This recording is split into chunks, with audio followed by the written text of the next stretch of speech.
धन्य काळ संत भेटी पायी मिठी पडली तो संदेहाची सुटली गाठी झालो पोटी शीतळ भव नदीचा झाला तारा या उत्तरा प्रसादी संदेहाची सुटली गाठी झालो पोटी शीतळ तुका म्हणे मंगळ आता कोण दाता याहुनी तुका म्हणे मंगळ आता कोण दाता याहुनी संदेहाची सुटली गाठी झालो पोटी शीतळ पांडुरंगा करो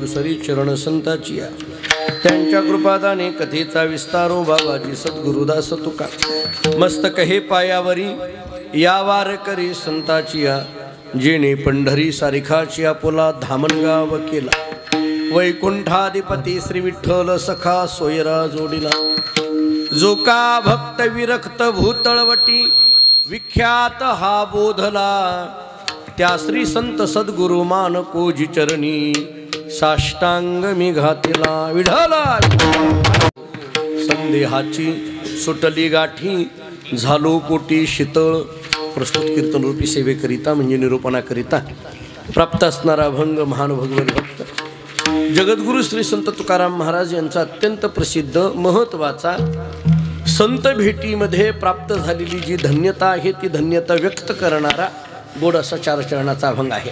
या अभंगामध्ये जगद्गुरु श्री संत तुकाराम महाराज सांगतायत आजचा काळ आजची वेळ आजचा दिवस माझ्या दृष्टीने अत्यंत धन्य आहे। याचं कारण माझ्या जीवनामध्ये संतांची भेट झाली। कोणीतरी महाराजांना विचारलं महाराज संतांच्या भेटीमध्ये काय झालं? महाराजांनी सांगितलं सगळ्या गाठी निघून गेल्या संदेहाची सुटली गाठी झालो पोटी शीतळ। कोणीतरी तुकोबारांना विचारलं महाराज संतांच्या भेटीमध्ये गाठी निघून जाणं एवढाच फायदा आहे का? महाराजांनी सांगितलं संतांची भेट होणं वेगळं आणि संतांच्या भेटीमध्ये त्यांच्या मुखातून वचनरूपी प्रसाद मिळणं वेगळं। संतांच्या मुखातून आलेल्या वचनरूपी प्रसादाने यश्चावत जीवाला ज्या संसार नदीचं दुःख वाटायला लागलं ती भवनदीच आम्ही तरुण गेलो आणि एकदा भवनदी तरुण गेल्यानंतर जे मांगल्य आमच्या जीवनामध्ये आलं या मांगल्याचं दान एका संतांच्या शिवाय दुसरं कुणीही देऊ शकत नाही। विठ्ठला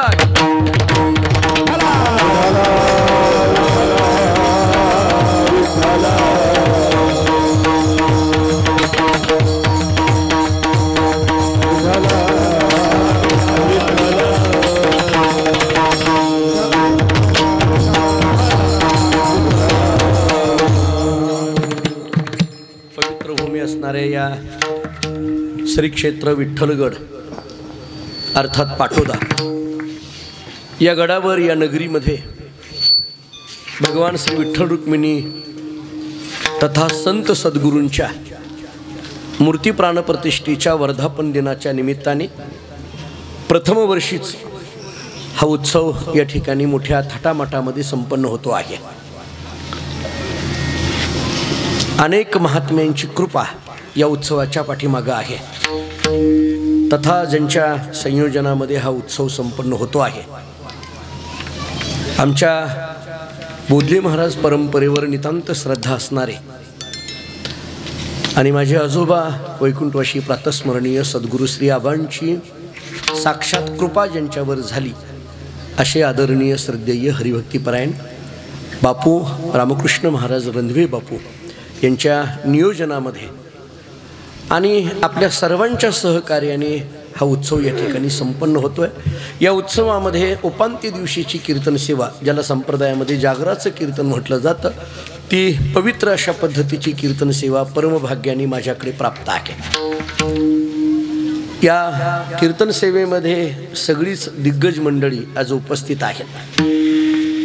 एक एकाहुनी बळी रे अशी सगळीच आदरणीय पूजनीय मंडळी या पाटोदा आणि पाटोदा परिसरामध्ये ज्यांचं काम डोंगरा एवढा आहे, हिमालया एवढा आहे, अशी आदरणीय मंडळी इथं विविध क्षेत्रातली मंडळी उपस्थित आहेत. आध्यात्मिक, सामाजिक, शैक्षणिक, राजकीय अशा अनेक क्षेत्रामध्ये काम करणारी आपल्यासारखी अत्यंत पवित्र मंडळी आणि या सर्व मंडळींच्या उपस्थितीमध्ये हा उत्सव या ठिकाणी संपन्न होतो आहे. वारकरी संप्रदायामध्ये ज्या काही मोठ्या परंपरा चालत आल्या त्याच्यामध्ये गीतेबाबांची परंपरा तथा सीताराम महाराज गडाची परंपरा, दिव्य परंपरा, त्या गडाचे आणि त्या परंपरेचे प्रमुख आदरणीय पूज्यश्री महालिंग महाराज माझ्यासमोर उपस्थित आहेत. वारकरी संप्रदायामध्ये मृदंग महामेरू म्हणून ज्यांच्याकडे पाहिलं जातं आणि आमच्या बोधले महाराज परंपरेवर नितांत श्रद्धा असणारे आदरणीय केशव गुरुजी इथं उपस्थित आहेत. सगळीच आदरणीय मंडळी आपण इथं उपस्थित आहात. पाटोदा आणि हा सगळा परिसर भक्तिमय परिसर आहे. इथं अनेक महात्म्यांची कृपा या परिसरावर आहे. ज्ञानेश्वर माऊली चाकरवडकर महाराज यांची कृपा या परिसरावर आहे. संत वामनभाऊ महाराज असतील, भगवान बाबा असतील, यांची कृपा या परिसरावर आहे. आणि माझे आजोबा वैकुंठवासी गुरुवर्य आबांच्या पदस्पर्शाने हा सगळा पावन झालेला परिसर आहे.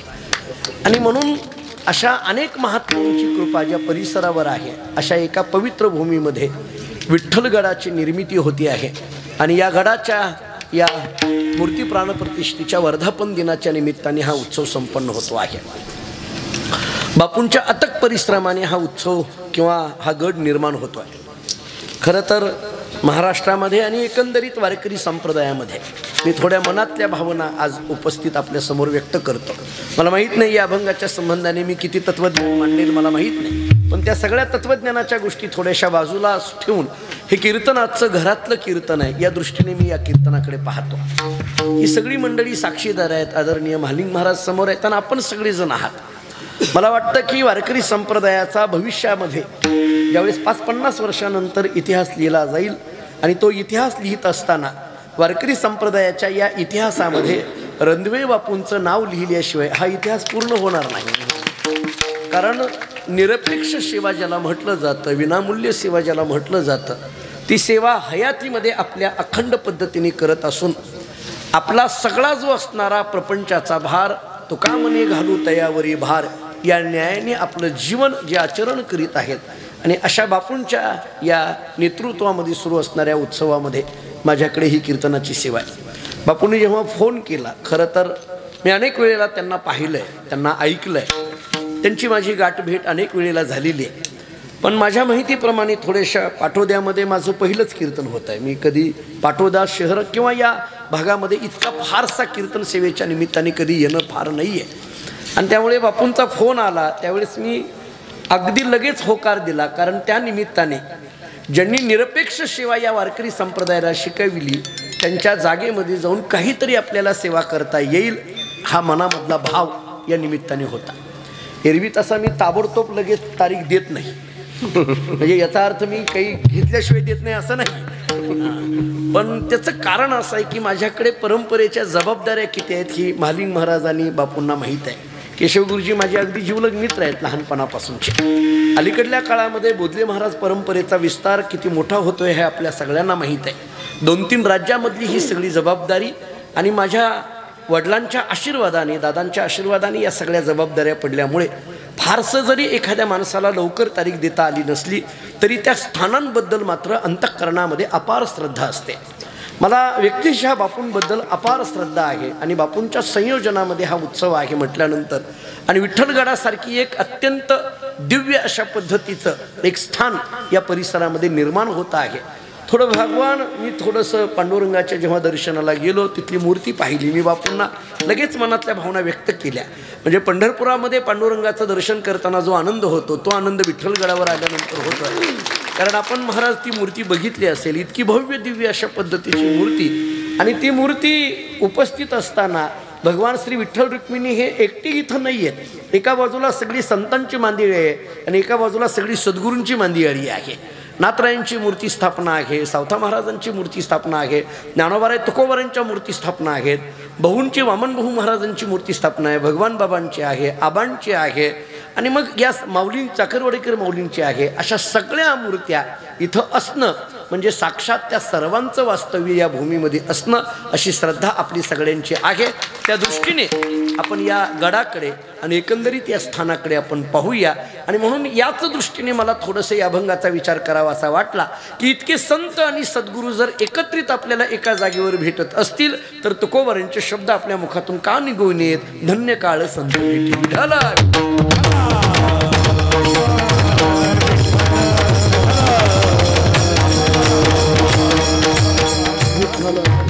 अभंगाकडे पाहिलं तर हा अभंग जगद्गुरु तुकोबारांच्या जीवनचरित्राच्या दृष्टीने महत्वाचा आहे असं मला वाटतं. अभंग सगळ्यांच्या बहुतांशी ऐकण्यातला आहे, पाठातला आहे. या अभंगातले शब्द तुकाराम महाराजांचं एक आध्यात्मिक चरित्र प्रगट करणारे शब्द आहेत असं म्हणायला हरकत नाही.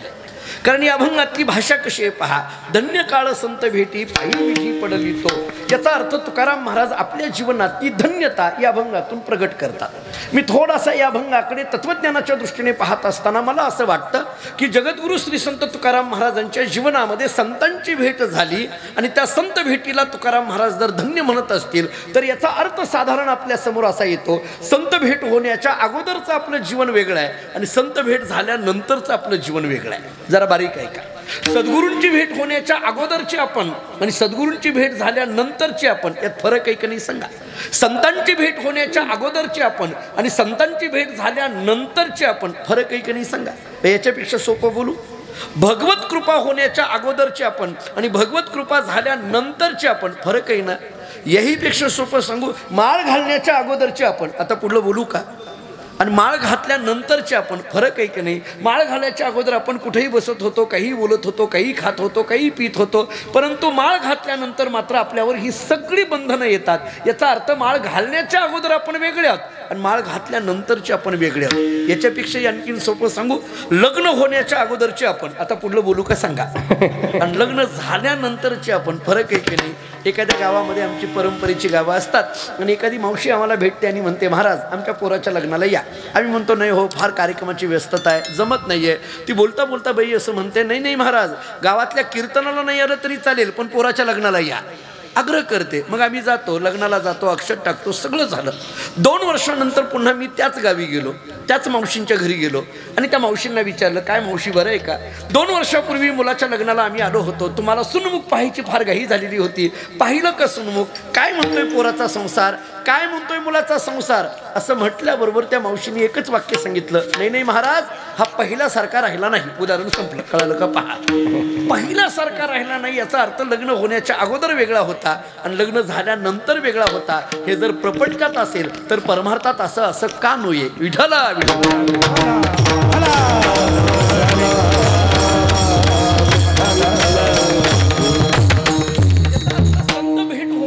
अगोदरचं जीवन आणि संत भेट झाल्यानंतरचं जीवन याच्यात फरक आहे. मी प्रमाणाने बोलतो आपल्या समोर. तुकोबारांच्याच काही प्रमाणांचा आधार आपण घेऊ. जगद्गुरु तुकोबारा सांगतात संत भेट होण्याच्या अगोदर माझ्या अंतःकरणामध्ये एक चिंता आहे. पुसावेसे हेची वाटे जे जे भेटी तयासी देव कृपा करील मज काय लाज राखील. तुकोबारा म्हणतात मला चिंता वाटायला लागली. तुका म्हणे चिंता वाटे कोण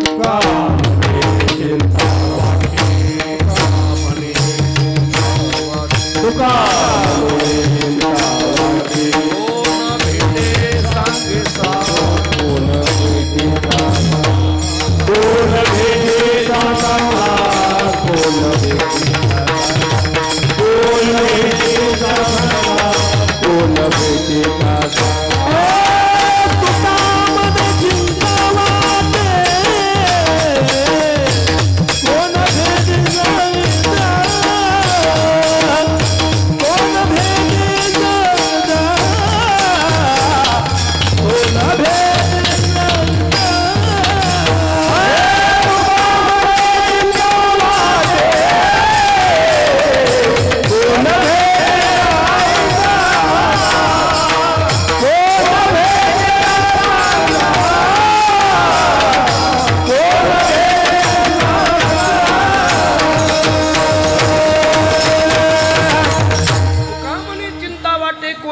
सांगे सांग देव कृपा करील मज काय लाज राखील. तुकोबराय सांगतात तुका म्हणे चिंता वाटे कोण भेटे सांगे सांग. मला चिंता लागायला लागली की संतान देवाची कृपा माझ्यावर कधी होईल, हे सांगणारे संत मला कधी भेटतील. कोण भेटे सांगे सा.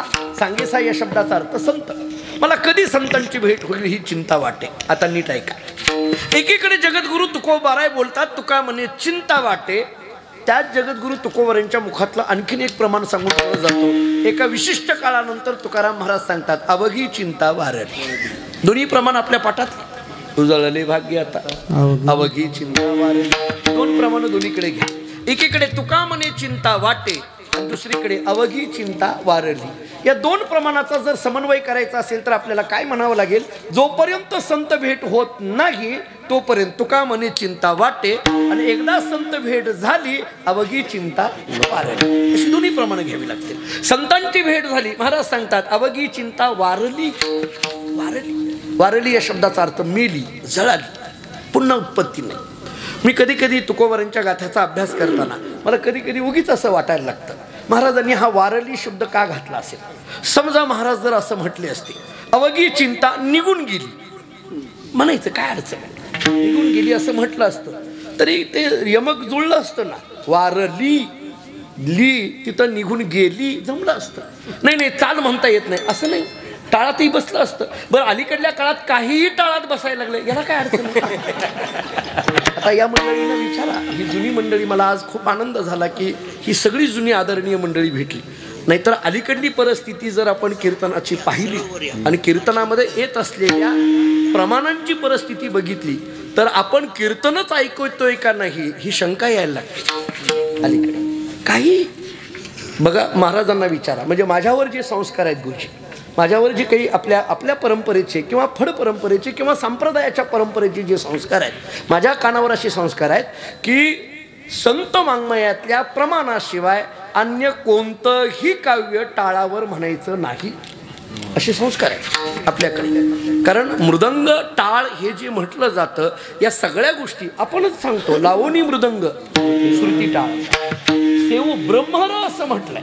हे ब्रह्मरस याच्याशिवाय तयार होत नाही. टाळ हा सामान्य नसतो हो. मृदंग हे सामान्य नसतं. एरवी आपल्याला त्या साधनांबद्दल तुम्ही गुरुजींना विचारा. तुम्ही या क्षेत्रातल्या मंडळींना जर विचारलं की आपलं दैवत काय तर ते एकच सांगतील आमच्या समोर असलेला मृदंग हेच आमचं दैवत. हेच आमचं दैवत. त्याच्याशिवाय आम्हाला दैवत माहीत नाही. गुरुवारी भाऊ आम्हाला पाठामध्ये असं सांगायचे आपल्या साधनेवर आपली असणारी निष्ठा ही आपल्याला साध्यापर्यंत घेऊन जात असते. टाळ हा सामान्य नसतो.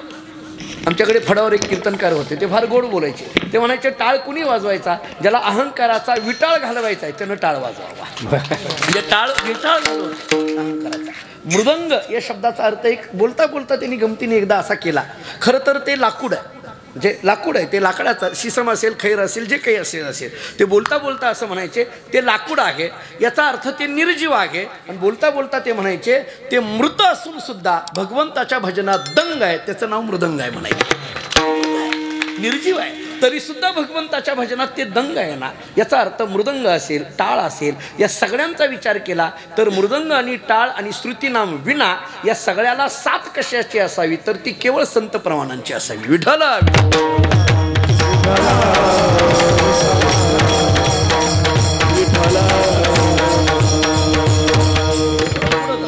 महाराजांनी असं का म्हटलं असेल. पुन्हा मूळ माझ्या मुद्द्यावर या. अवघी चिंता वारली असा शब्द का वापरला. वारली म्हणजे मेली जळाली निघून गेली असं म्हटलं नाही. उगी गमतीने सांगू निघून गेली असं महाराज म्हणत नाहीत. याचं कारण आहे महाराजांना माहीत होतं निघून गेलेली 8 दिवसात माघारी येते. नाही मी चिंतेबद्दल बोलतोय तुम्ही दुसऱ्या डोक्यात आणू नका. आणखीन सप्ताह 1 दिवस राहिलाय आपला. पण मेली वारली जळाली पुन्हा उत्पत्ती नाही. आपण सगळी ग्रामीण भागातली मंडळी आहोत. आपण शेतकरी आहोत. माझ्यासह सगळी आपण शेतामध्ये पाहणारी जाणारी मंडळी आहात. मला सांगा 2 शेतकरी बाजारात गेले. दोघांनी शेंगदाणे विकत घेतले. एकमेकाच्या शेतामध्ये ते पेरले.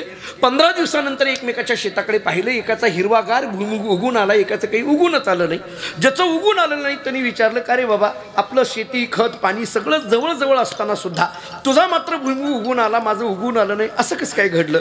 ज्याचा भुईमुग उगून आलेला होता तो म्हटला बाबा भुईमुग उगून येण्याकरता शेंगदाणे पेरावे लागतात. तू नक्की पेरले होते का?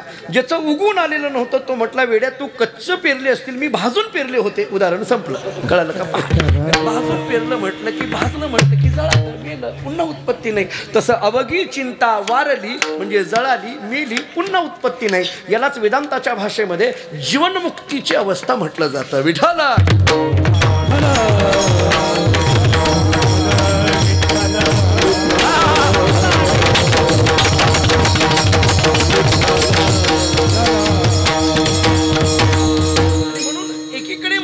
शब्द आहेत तुका म्हणे चिंता वाटे, आणि एकीकडे महाराजांचे शब्द आहेत अवघी चिंता वारली. याचा अर्थ संत भेट होत नाहीये तोपर्यंत चिंता वाटे, आणि संतांची भेट झाल्यानंतर अवघी चिंता वारली. याचा अर्थ संत भेट काय करते? आमच्या जीवनातली चिंताच नष्ट करते. चिंता नष्ट करणारी जी आहे ती संत भेट आहे. विढाल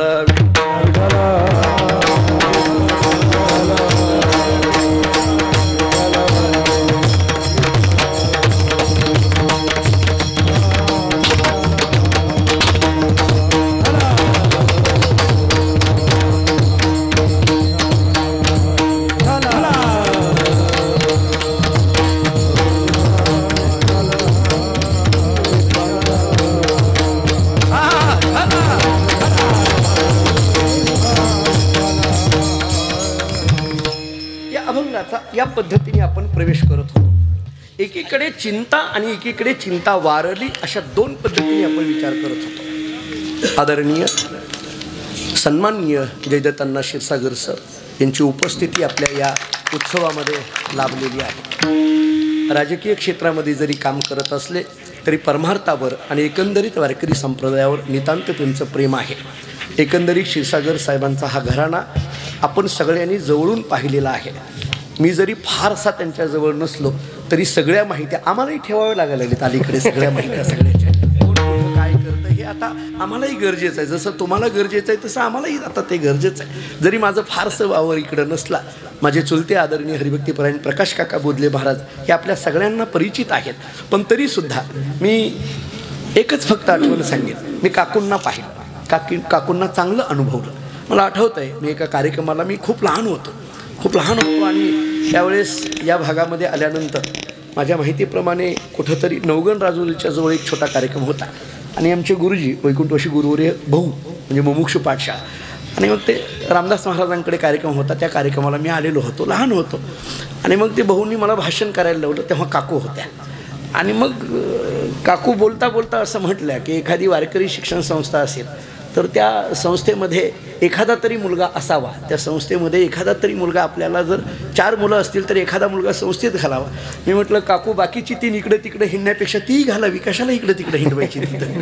असं आमच्या आणि काकूंचं, मी लहान होतो म्हणजे अगदी 10वी 11वीला काहीतरी होतो.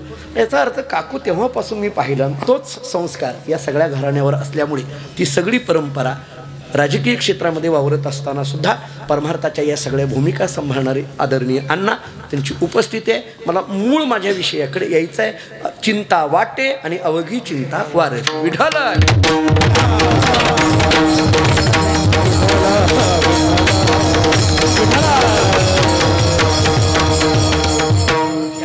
दृष्टीने हे 2 शब्द खूप महत्त्वाचे आहेत. मी आपल्याला असं सांगत होतो, संत भेट होण्याच्या अगोदरचं जीवन आणि संत भेट झाल्यानंतरचं जीवन. संत भेट होण्याच्या अगोदरचं जीवन सांगत होतो तुका म्हणे चिंता वाटे, आणि संत भेट झाल्यानंतरचं जीवन सांगत होतो अवघी चिंता वारली. जगद्गुरु श्री संत तुकाराम महाराज या स्थितीत आहेत. आता कसलीही चिंता राहिलेली नाही. मी दुसरं एक प्रमाण देतो याच्याकरता. तुकोबरांचे शब्द आहेत. तुकाराम महाराज सांगतात आता आमच्याकडे कसलीही चिंता राहिली नाही, आता निश्चिंतीने पावलो विसावा. याचं कारण काय? खुंटली या धावा तृष्णेची. महाराज सांगतात आता तृष्णा या शब्दाचा अर्थ इच्छा, धावा या शब्दाचा अर्थ पळापळ, आणि खुंटण या शब्दाचा अर्थ थांबणं. इच्छेची पळापळ थांबली, चिंता संपली, निश्चिंत अवस्था प्राप्त झाली. मी थोडंसं आणखीन पुढं बोलतो. आता काही इच्छाच राहिली नाही तर चिंता वाटायचा प्रश्नच येत नाही. चिंतेची निर्मिती कुठं असते? इच्छेत. ऐका, जिथं जिथं इच्छा आहे तिथं तिथं चिंतेची निर्मिती असते. मी आपल्याला 2 वाक्य मराठीतली सांगून पुढे जातो. बारीक ऐका. प्रपंचातली वस्तू मिळाली की इच्छा वाढत असते, आणि परमार्थातली वस्तू मिळाली की इच्छा संपत असते. पटते का? पहा. प्रपंचातली वस्तू मिळाली की इच्छा वाढत असते आणि परमार्थातली वस्तू मिळाली की इच्छा संपत असते. एखादी गोष्ट प्रपंचातली मिळाली याचा अर्थ इच्छा संपली हो असं होत नाही. उलट पक्षी त्या वस्तूच्या येण्याने नको त्या वस्तूची इच्छा निर्माण होते, इच्छा वाढत राहते. मी उदाहरण सोपं देतो. कल्पना करा, एखादा मनुष्य माती खणण्याकरता डोंगरामध्ये गेला आणि माती खणता खणता त्याचं प्रारब्ध चांगलं, त्याला 10 किलो सोन्याचा पुतळा सापडला. 10 किलो सोन्याचा पुतळा सापडला. कीर्तनात कमी बोलायचं नाही, तुम्हाला द्यायचं नाही, मला घ्यायचं नाही, तासभर बोलायला काय 10 किलो सोन्याचा पुतळा सापडला. आता 10 किलो सोनं मिळालं म्हटल्यानंतर किती आनंद झाला. सगळं गाव तो पुतळा पाहण्याकरता येऊ लागलं. सगळेजण गर्दी करत होते. पण ज्याला पुतळा मिळाला तो मात्र डोक्याला हात लावून बसला होता. त्याचे काही मित्र आले, त्यांनी तो पुतळा पाहिला आणि डोक्याला हात लावलेल्या त्या माणसाकडे गेले आणि त्याला म्हणायला लागले, अरे बाबा 10 किलो सोनं मिळालं आणि तू डोक्याला हात लावून बसलास, झालं काय? तो म्हटला, तुम्ही पुतळा पाहिला का? म्हटले हो पाहिला. त्याच्या खालचं वाक्य वाचलं का? म्हटले नाही. चला दाखवितो. सगळ्या मित्रांना घेऊन गेला. पुन्हा तो पुतळा दाखविला आणि त्याच्या खालचं वाक्य वाचायला सांगितलं. ते वाक्य असं होतं, हा सोन्याचा 10वा पुतळा आहे. त्याचे मित्र लोक म्हटले, मग काय झालं? नाही, याच्या अगोदरचे 9 कुठं गेले म्हणून डोक्याला हात लावला, बाकी काही नाही म्हटले. उदाहरण संपलं. 10 किलो सोनं मिळालं म्हणून इच्छा संपली नाही, उलट इच्छा वाढली. जिथं इच्छा वाढते तो प्रपंच आहे आणि जिथं इच्छा संपते तो परमार्थ आहे. विठ्ठल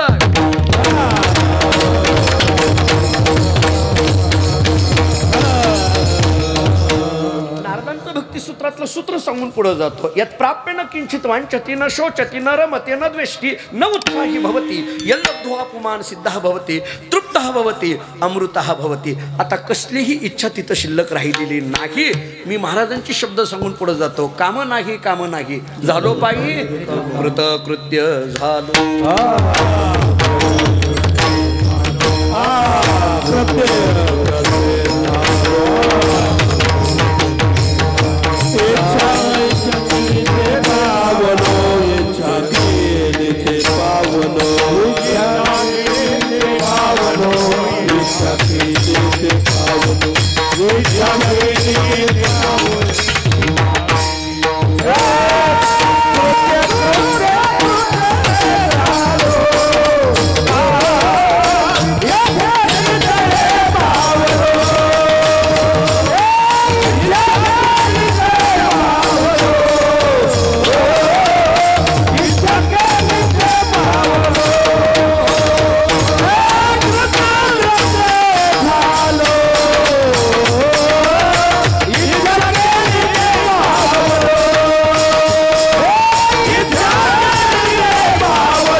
पावलो. आता कोणतीही इच्छा शिल्लक राहिली नाही. मी आपल्याला आणखीन एक वाक्य सांगून पुढे जातो. योग वासिष्ठामध्ये वसिष्ठांनी प्रभू रामचंद्रांना उपदेश करताना एक वाक्य फार छान सांगितलंय.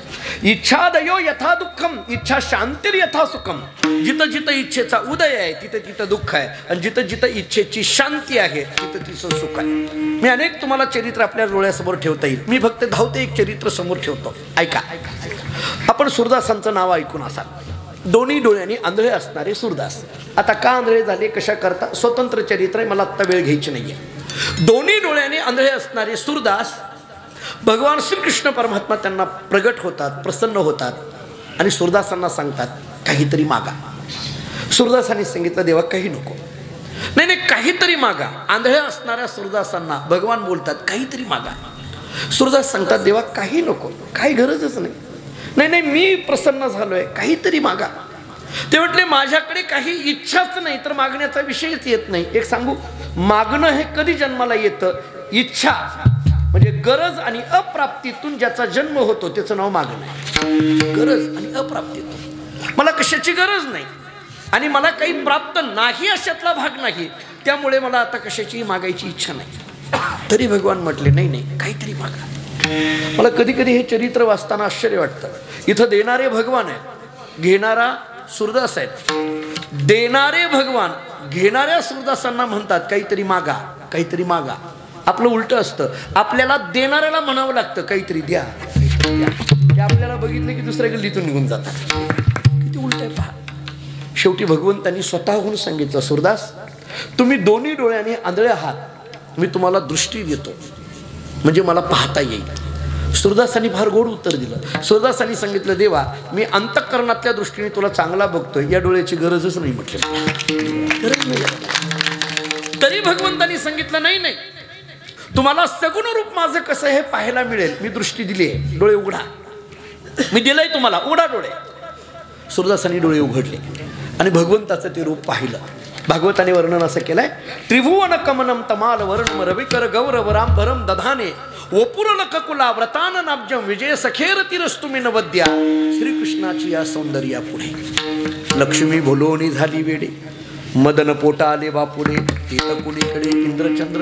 अत्यंत सुंदर असलेला भगवान श्रीकृष्ण परमात्मा सूरदासांनी डोळे भरवून पाहिलं, डोळ्यातून अश्रू यायला लागले. आणि मग सूरदासांनी भगवंताकडे दोन्ही हात जोडले आणि सांगितलं, देवा एक मागू का, ऐका आता, एक मागू का. भगवान म्हटले, आंधळा होता तोपर्यंत नको म्हणत होता, आंधळा होता तोपर्यंत नको म्हणत होता, आणि आता दिसायला लागलं की मागायला लागला. बहुतेक दिसलं की मागायची सवय तेव्हापासून लागली काय काय कष्ट. भगवंतांनी सांगितलं, अरे सूरदासा, नको म्हणत असताना मी दिलंय, आता तर तुम्ही मागायला लागलात, बोला काय पाहिजे, ऐका आता. सूरदासांनी सांगितलं, काही नाही देवा, माझी एकच मागणी आहे. म्हटले काय, मला दिलेली दृष्टी माघारी घ्या, पुन्हा मला आंधळ करा, एवढंच माझं मागणं आहे. भगवंतांनी सांगितलं, हे काही मागणं आहे का, अरे असं कसं काय मागणं करायला लागलात. सूरदासांनी एवढं गोड उत्तर दिलं. सूरदासांनी सांगितलं, देवा या डोळ्याने तुला पाहिल्यानंतर आता कोणालाही पाहायचं शिल्लक राहिलं नाही, म्हणून ही दृष्टी माघारी घ्या, परमार्थातली वस्तू मिळाली, इच्छा संपत्ती. विठ्ठल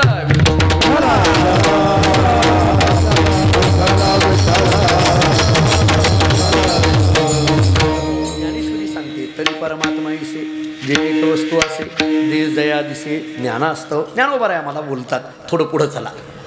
चिंता नाही राहिली, याचं कारण इच्छाच राहिली नाही. आणि म्हणून अशा निरीच्छ निरपेक्ष भावनेतून प्रवास ज्या जगद्गुरु तुकोबारांचा चाललाय, एका माणसाला मोठं आश्चर्य वाटलं की प्रपंचातली इतकी सगळी अवहेलना सुद्धा तुकोबाराय मात्र एवढे प्रसन्न आहेत, एवढे आनंदी आहेत, एवढे समाधानी आहेत. मी जाता जाता आणखीन काही सांगू. खरं तर मराठी भाषेतले काही शब्द जे आहेत ना, त्या शब्दांची चर्चा करून उपयोग नाही, त्या शब्दांचा अनुभव घ्यावा लागतो. समाधान हा शब्द चर्चेचा नाहीये, अनुभवण्याचा आहे. आनंद हा शब्द चर्चेचा नाहीये, अनुभवण्याचा आहे. सुख हा शब्द चर्चेचा नाहीये, अनुभवण्याचा आहे. पहा तुम्ही, सत्य हा शब्द चर्चेचा नाहीये, अनुभवण्याचा आहे. आणि म्हणून अशा एका स्थितीमध्ये असलेली तुकोबाराय, कडेने एवढी अनंत दुःख असताना सुद्धा तुकाराम महाराज प्रसन्न आहेत, आनंदी आहेत. एका माणसाला मोठं आश्चर्य वाटलं. बायको मेली, घर जळालं, व्यापार बुडला, दिवाळं निघालं, तरी तुकोबारांचे शब्द आहेत, बरे झाले देवा, निघाले देवा. मला वाटतं हा अभंग तुकोबाराकडेच बरा आहे. सोपी गोष्ट आहे का महाराज. या अभंगाप्रमाणे बोलणं, वागणं, राहणं किती कठीण आहे. आणि अशा स्थितीमध्ये असलेली तुकोबाराय एकाने महाराजांना विचारलं, महाराज एवढी सगळी कडेनी अनंत संकट असताना सुद्धा तुम्ही एकदाही मुखातून संकट आहे असं बोलत नाही, याचं नेमकं गमक काय आहे, याचा नेमका अर्थ काय आहे. इतक्या अनंत दुःखामध्ये असताना सुद्धा एक तत्वज्ञानातलं वाक्य सांगतो, बारीक आहे का. मानवी जीवनामध्ये आलेली प्रापंचिक प्रतिकूलता ही प्रापंचिक प्रतिकूलता नसते, तर ती पारमार्थिक अनुकूलता असते. हे ज्यांना कळालं त्यांचं नाव जगद्गुरु तुकोबार आहे. तुकोबाराचं चरित्र या अंगाने ऐकावं. प्रापंचिक प्रतिकूलता ही प्रतिकूलता नाही, तर पारमार्थिक अनुकूलता आहे. या दृष्टीने महाराजांनी त्याच्याकडे पाहिलं.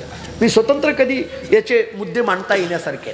सामान्य पातळीपासून उच्च भूमिकेपर्यंत जाता येतं, हे ज्या चरित्राने जगाला दाखवून दिलं ते तुकोबार आहे. मानवी जीवनामध्ये आल्यानंतर साधनेमध्ये कधीही अंतर पडू द्यायचं नाही, हे ज्या चरित्राने जगाला दाखविलं ते तुकोबार आहे. साधना करत असताना किती जरी संकट आली तरी त्या संकटावर मात करण्याचं शिकविणं, हे ज्या चरित्राने जगाला शिकविलं ते तुकोबार आहे. असे अनेक दाखले आपल्याला देता येतील. आणि मग अशा स्थितीमध्ये असलेल्या तुकोबारांना एकाने विचारलं, महाराज इतकं कडनी सगळी प्रापंचिक प्रतिकूलता असताना सुद्धा तुम्ही एवढे प्रसन्न कसे काय, तुम्ही एवढे आनंदी कसे काय, तुम्ही एवढे समाधानी कसे काय. हे फार कठीण असतं महाराज. म्हणजे माझ्यापेक्षा आदरणीय मंडळी आपण आहात, ज्येष्ठ मंडळी आहात. ज्ञानेश्वरीतली एक ओवी सांगून जातो, आपण वाचली असेल पण ज्ञानोबा इतकं गोड सांगतात. सुखी संतोषा न यावे, दुःखी विषादा न भजावे, लाभालाभ न धरावे मना माझी. काय ज्ञानोबा यांचे शब्द आहेत महाराज. ज्ञानोबा बोलतात, सुखी संतोषा न यावे, सुख आलं हुरळून जाऊ नये, दुःख आलं खिन्न होऊ नये, लाभ आणि अलाभाच्या पलीकडे पोहोचणं ही स्थिती समाधानाची, स्थितप्रज्ञतेची आहे. आणि म्हणून त्यांनी तुकोबारांना विचारलं, महाराज इतकी कडेनी दुःख असताना सुद्धा तुम्ही एवढे प्रसन्न दिसताय, आनंदी दिसताय, समाधानी दिसताय, याचं गमक नेमकं काय? आणखीन एक जाता जाता मानसशास्त्रात एक वाक्य सांगतो. मी थोडा मानसशास्त्राचा विद्यार्थी असल्यामुळे मानसशास्त्राचं एक वाक्य सांगतो. मानसशास्त्राने म्हणजेच आपल्या भारतीय सायकोलॉजीने असं सांगितलंय, ज्याचं मन प्रसन्न त्याचा चेहरा प्रसन्न. पाहतो, ज्याचं मन प्रसन्न त्याचा चेहरा प्रसन्न. जरा उलटं सांगू वाक्य, चेहरा बघितलं की कळतं मनात काय चाललंय. चेहरा बघितलं की कळतं. याला इंग्रजीमध्ये अलीकडे शब्द आहे पहा, फेस रिडिंग असं म्हटलं. चेहरा बघितलं की कळतं. जरा आणखीन थोडं पुढे बोलू, चेहरा बघितलं की मनात काय चाललंय हे कळतं. ही कला अलीकडल्या काळात दोन लोकांना जास्त आहे. ही कला एक महाराज लोकांना आणि दुसरी राजकारण्यांना, दोघाला कला जरा जास्त आहे. माणूस आला की आम्हालाही कळतं की यांना कोणती तारीख पाहिजे, त्यांनाही कळतं हा कुठल्या कामाकरता आलाय. चेहरा बघितलं की कळतं. जरा पुढे बोलू, ही कला असल्याशिवाय समाजात टिकताच येत नाही. विठ्ठल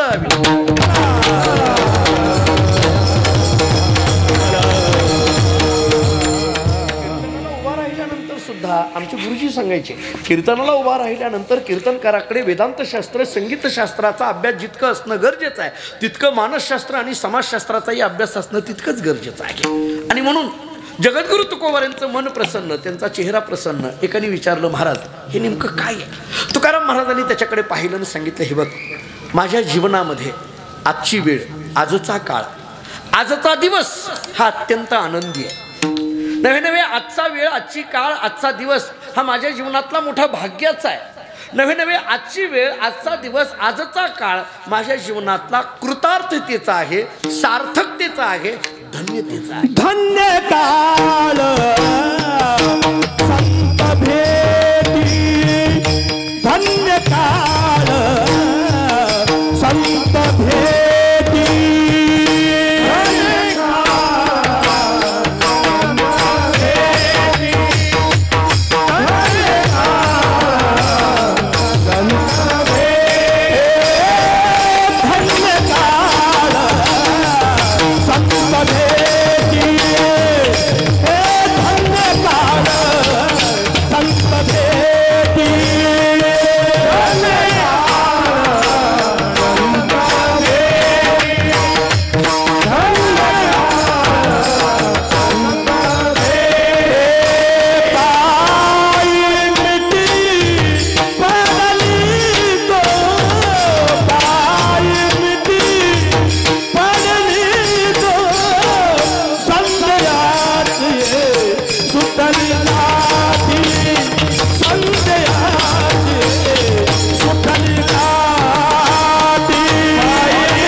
पायी मिठी पडली. तो जगद्गुरु तुकोबार आहे, त्याच्याकडे पाहायला लागले आणि तुकोबारा सांगतात, माझ्या जीवनातली आजची वेळ, आजचा दिवस, आजचा काळ कसा आहे? धन्य. धन्य काळ. मला कधी कधी प्रश्न पडतो की हा धन्य शब्द तुकोबारांनी काळाला का वापरला? हा काळ, ही वेळ माझ्या जीवनातली धन्य आहे असं का म्हटलं? संत भेटीच्या काळामध्ये असं काही विशेष असतं की त्या संत भेटीच्या काळाला धन्य म्हणावं लागतं? ऐका, मला याची उत्तरं जी द्यायची आहेत, अनेक पद्धतीचे विकल्प आहेत, पण एक दोन विकल्प सांगून पुढे जातो. संत भेटीचा जो काळ आहे त्या काळाला धन्य म्हणण्यासारखं असं त्याच्यात घडतंय तरी काय? बऱ्याचदा आपण बोलता बोलता म्हणतो बघा, एखादा माणूस जर आपल्याला भेटला, आता आमचं काम झालं बाबा असं म्हणतो आपण. एखादा आपल्या कामाला उपयुक्त असा माणूस भेटला की लोक बोलतात आता आमचं काम झालं. याचा अर्थ आपल्याला त्या भेटीतला खूप आनंद असतो. तुकाराम महाराजांना असं काय याच्यामध्ये घडलंय की तुकाराम महाराज संतांची भेट झाली, माझं जीवन धन्य झालं. 3 मुद्दे सांगतो. थोडा कर्मशास्त्राच्या दृष्टीने एक विचार सांगतो. थोडं कठीण वाटेल पण सोपी उदाहरणं देऊन पटवून पुढे जातो. मुळात कर्मशास्त्र म्हणायचं कशाला? ऐका, शास्त्राचे 2 नियम सांगितले जातात. प्रत्येकाला कर्म करावं लागेल हा कर्मशास्त्राचा पहिला नियम, आणि केलेलं कर्म भोगावंच लागेल हा कर्मशास्त्राचा दुसरा नियम. केले कर्म झाले त्याची भोग आले, उपजले मेले ऐसे. प्रत्येकाला कर्म करावं लागेल 1, आणि केलेलं कर्म भोगावंच लागेल 2. काही लोक फार गमतीने उत्तर देतात. मला एकाने सांगितलं, महाराज प्रत्येकाला कर्म करावं लागेल, हो. केलेलं भोगावं लागेल, हो. आम्ही काही करतच नाही तर भोगायचा काय संबंध आहे?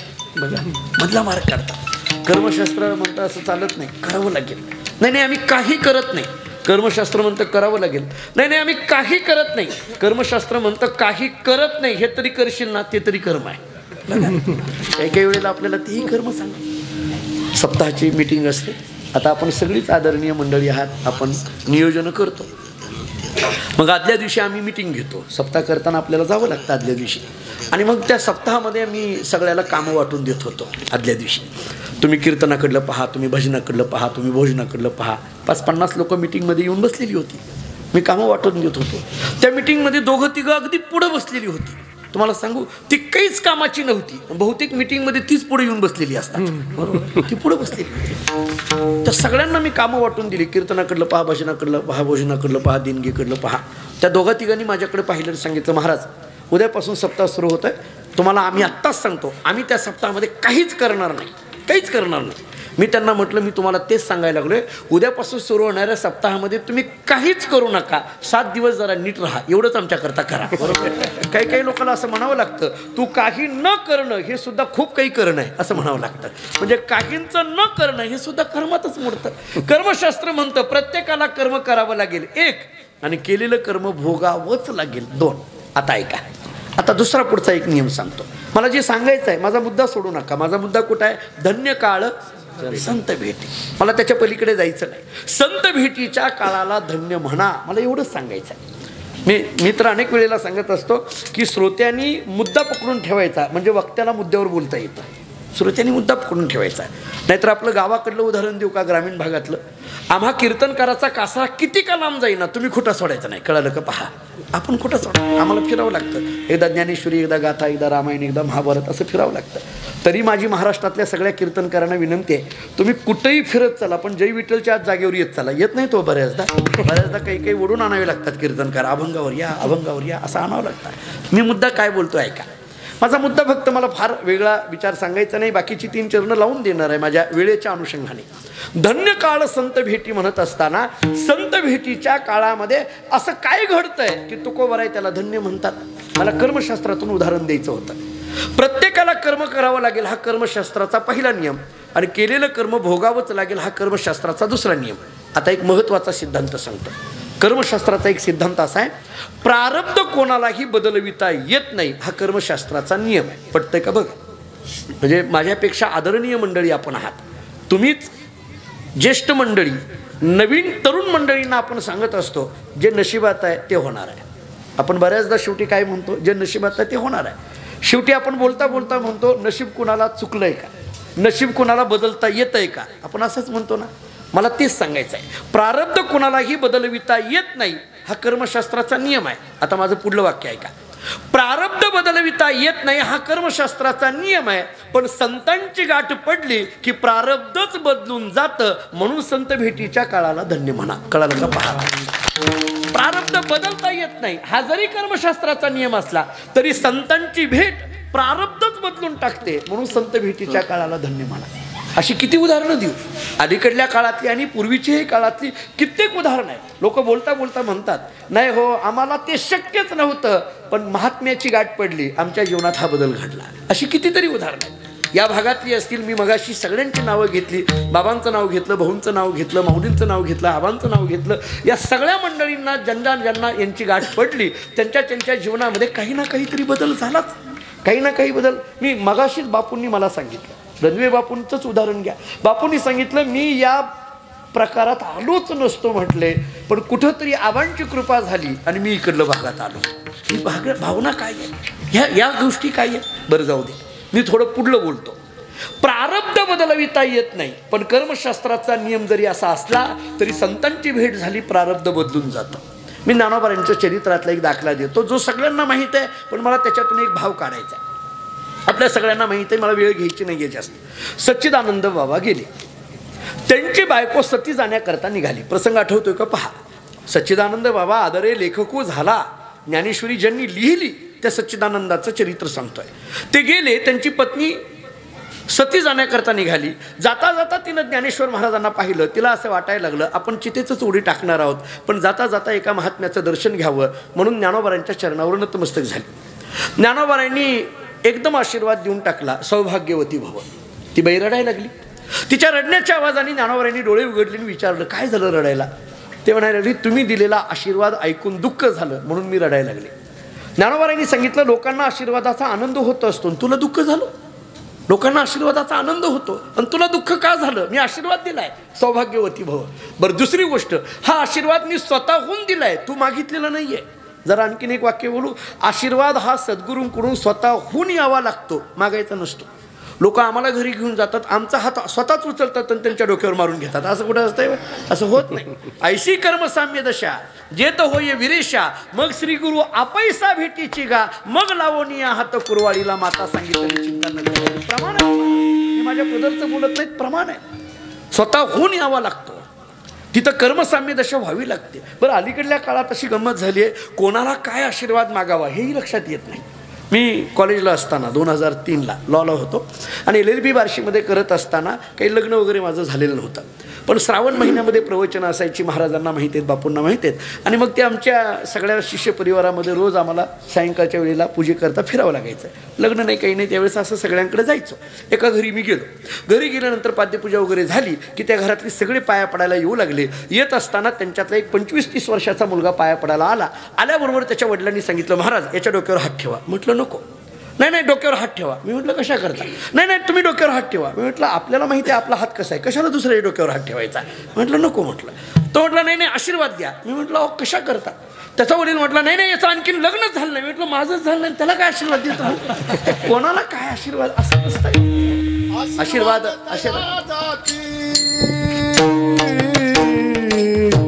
आवडी चित्ती देवाची, आवडी चित्ती देवाची, आवडी चित्ती देवाची.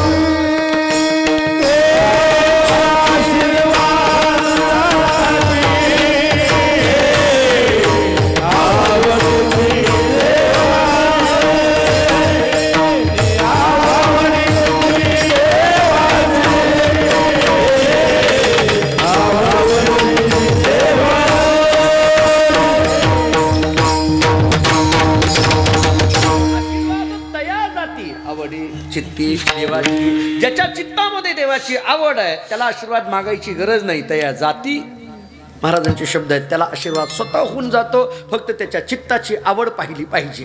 थोडं पुढं चला. ज्ञानोबारांनी सांगितलं मी स्वतःहून तुला आशीर्वाद दिलाय, का रडायला लागलीस. आता पुढचं वाक्य ऐका. त्या बाईने सांगितलं माऊली तुम्ही आशीर्वाद दिला सौभाग्यवती भव. ती पहा चिता माझ्या पतीची आहे, माझे पती गेलेले आहेत, मी आता सती जाण्याकरता निघाली आहे आणि अशा प्रसंगामध्ये तुम्ही आशीर्वाद देता सौभाग्यवती भव. हे काही खरं आहे का. बोलता बोलता तिने एक वाक्य पुढलं बोलली. ती म्हणायला लागली माऊली की मला पती गेल्याचं जेवढं दुःख आहे त्याच्यापेक्षा सुद्धा संतांच्या मुखातले शब्द आज खोटे होतात त्याचं जास्त दुःख आहे. म्हटलंय तुमचा शब्द खोटा होतोय आज. सौभाग्यवती भव हा आशीर्वाद लागू पडत नाही, आज खोटा होतोय. ज्ञानोबारांनी थोडं खडबडून जागं झाल्यासारखं पाहिलं आणि ज्ञानोबारांनी सांगितलं मी आशीर्वाद दिला म्हणजे मी नाही, बोलविता धनी वेगळाची नापी देवेनं हृदय स्थितीनं. कुणीतरी आतमध्ये आहे. ज्ञानोबारांनी तिला विचारलं तुझ्या पतीचं नाव काय. तिनं सांगितलं सच्चिदानंद. ज्ञानेश्वर महाराज हसायला लागले. तिनं विचारलं काय झालं हसायला. त्यांना काही नाही, तू तुझ्या नवऱ्याचं नाव सच्चित आनंद म्हणते आणि तो मेला म्हणते याचं हसू यायला लागलं. म्हटले कारण जे सत असतं, चित्त असतं, आनंद असतं ते नित्य आणि पूर्ण असतं, ते कधी मरत नसतं.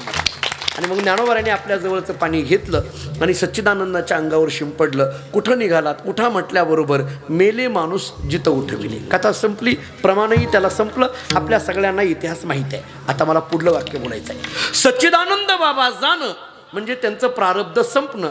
पण ज्ञानेश्वर महाराजांसारख्या संतांची गाठ पडल्यानंतर गेलेली सच्चिदानंद बाबा पुन्हा जिवंत होतात. याचा अर्थ प्रारब्धच बदलण्याचं सामर्थ्य संतांच्या भेटीत आहे. म्हणून संत भेटीच्या काळाला धन्य म्हणा. विठ्ठला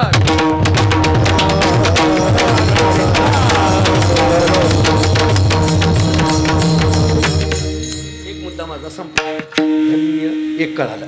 आता आणखीन एक कारण सांगतो, ऐका. दुसरं कारण आपल्याला असं दिलं जातं, थोडं वेदांतातलं. वेदांतशास्त्राने असं सांगितलंय, आत्मा परमात्मा तुझा आहे, तुझं सगळं खरं आहे. पण याची जाणीव आतापर्यंत झाली नाही. याचं कारण काय? मी तुकोबारांचं प्रमाण देतो. जुनार जुगादीचे नाणे बहुता काळाची ठेवणी होते पारिकपणे ठावतळीने चुकविला.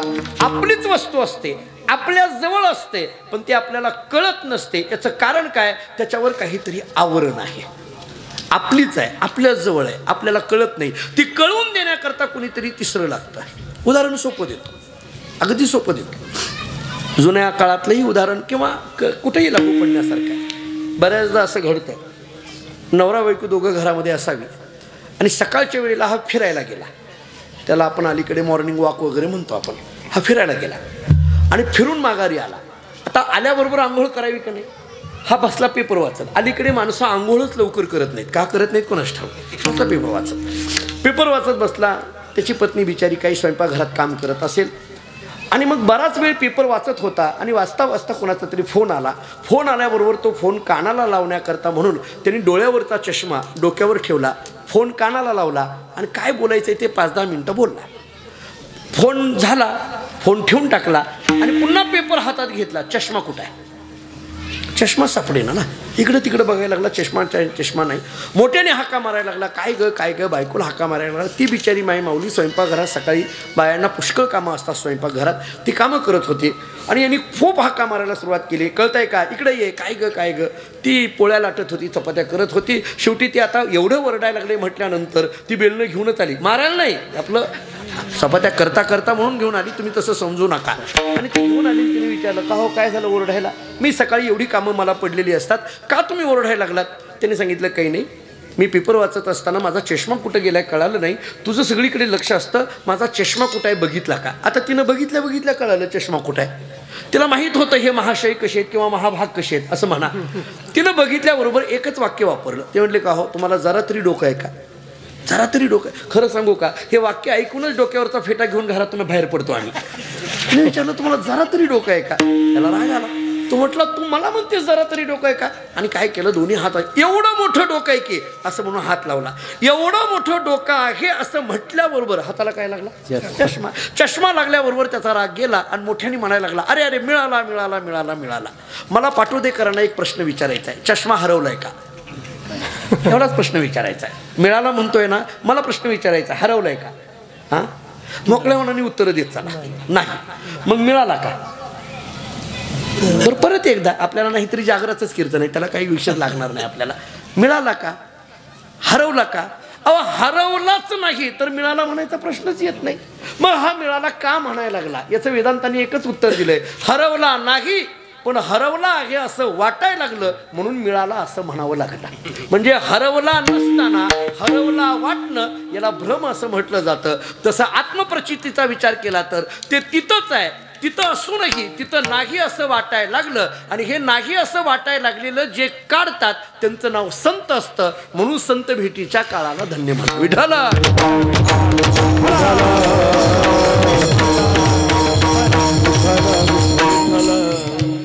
प्रारब्ध बदलवण्याचं सामर्थ्य संतांकडे आहे. म्हणून संत भेटीच्या काळाला धन्य म्हणा. आपलीच आम्हाला जाणीव करून देण्याचं काम संतांचं आहे. म्हणून संत भेटीच्या काळाला धन्य म्हणा. धावतं एक वाक्य सांगतो, सगुण असलेल्या पांडुरंगाची भेट केवळ संतांशिवाय होतच नाही. म्हणून संत भेटीच्या काळाला धन्य म्हणा. संत दर्शनी आला पद्मनाभ जोडीला. महाराज सांगतात, धन्य काळ संत भेटी. काय केलं? पायी मिठी. आम्ही संतांच्या पायाला मिठी मारली. मिठी मारल्यामुळे झालं काय? अभंगाचं दुसरं सुटली गाठी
पडली तो संदेहाची सुटली गाठी झालो कोटी शीतळ विठाला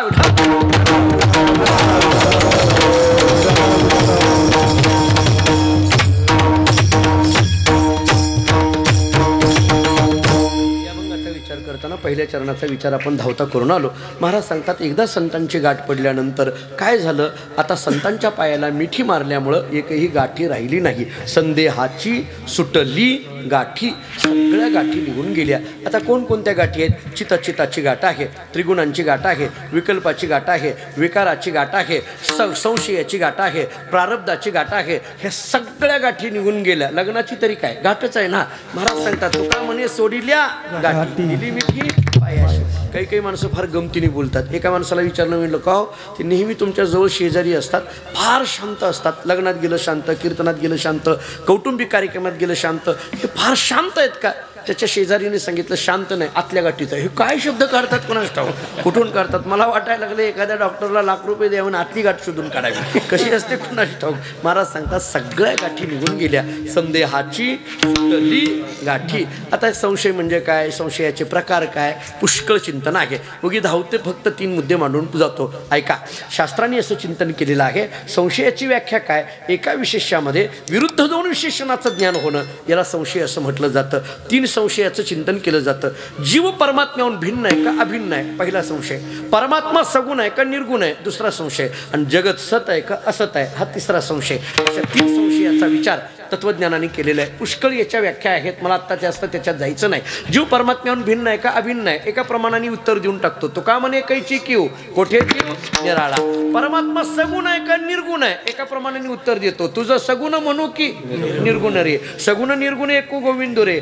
जगत सत म्हणायचं का असत म्हणायचं, एकच प्रमाण देतो. रज्जू सर्पाकार भासे येले जगदंबर. या सगळ्या प्रमाणाने आपल्याला एक लक्षात येतं, सगळे संशय संपले. संदेहाची सुटली गाठी झालो पोटी शीतळ. शीतळ या शब्दाचा अर्थ मोकळा, मोकळे मन, रसाळ वाणी, याची गुणी संपन्न तो. भागवतामध्ये एक भाषा येते, काय झालं म्हणे, एकदा सगळ्या गोपिका भगवान श्रीकृष्णाकडे गेल्या आणि कृष्णाला म्हणायला लागल्या, कृष्णा आम्ही एवढं तुझ्यावर प्रेम करतो, तो आमच्याकडे डुंकूनही पाहत नाही, पण ती बासरी मात्र काही सोडत नाही. असं का रे बाबा, ती जी मुरली आहे, बासरी आहे, ती मात्र कायम तुझ्या कमरेला असते, कायम तुझ्या हातात असते, तो कायम तू वाजवत असतो, असं काय त्या बासरीमध्ये आहे, ती बासरी का सोडत नाही?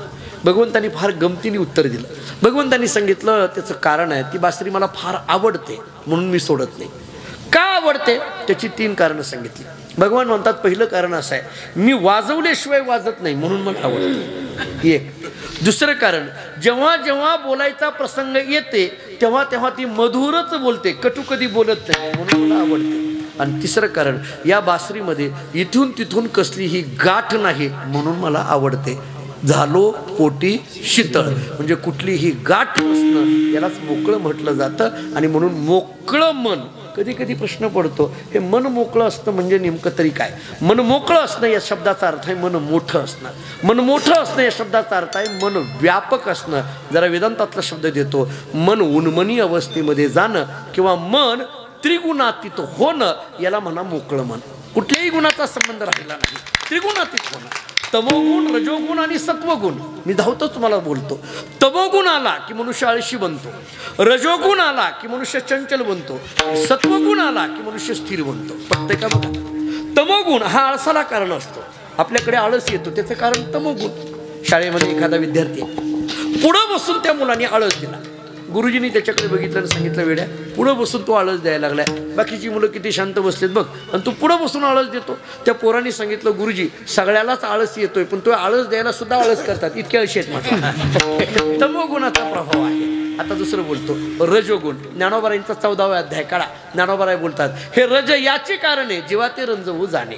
रंजविण्याचं, रंगविण्याचं काम जो करतो तो रजोगुण आहे. चंचलता निर्माण करतो तो रजोगुण आहे. विक्षेप निर्माण करतो तो रजोगुण आहे. शाळेतून एखादा विद्यार्थी घरी आला, त्याच्या हातात नवीन पेन्सिल, वडिलांनी पाहिली त्याला विचारलं, का रे कुठून आणली? तो म्हटला शाळेतून. कोणाची आणली? एका मित्राची. कशी घेऊन आला? तो म्हटला चोरून. का चोरली? तो म्हटला मला पाहिजे होती म्हणून चोरली. वडिलांनी सांगितलं, मी तुला कित्येकदा सांगितलं, तुला लागणारी पेन, पेन्सिल, खोडरबर, कागद मला माग, मी ऑफिसमधून आणून देतो, तू शाळेत चोऱ्या करू नको. कळालं का? बघा, त्या काळात कीर्तन सांगत सांगायची कुणाला हा मोठा प्रश्नच पडलाय. वडील जे जे करीती तया नाव धर्म ठेवीती, ही जर आम्हाला ज्ञानेश्वरीची भाषामध्ये काम क्रोधाधिक सर्प आहेत. म्हणून भवन नदी ही भवन नदीचा झाला तारा. या उत्तरा प्रसादे आम्ही भवन नदी तरून गेलो. म्हणजेच आता कुठलंही दुःख राहिलं नाही. आता शेवटचं गोष्ट बोलतो, दुःख राहिलं नाही म्हणजे मांगल्य आलं. हे मांगल्य कुणी दिलं? अभंगाचं.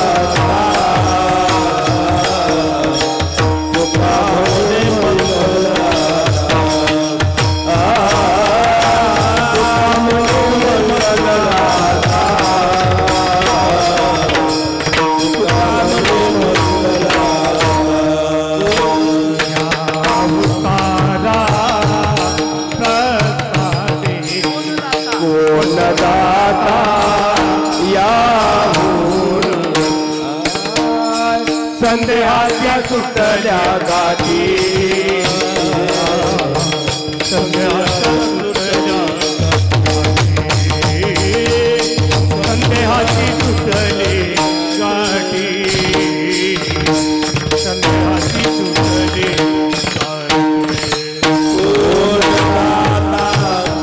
या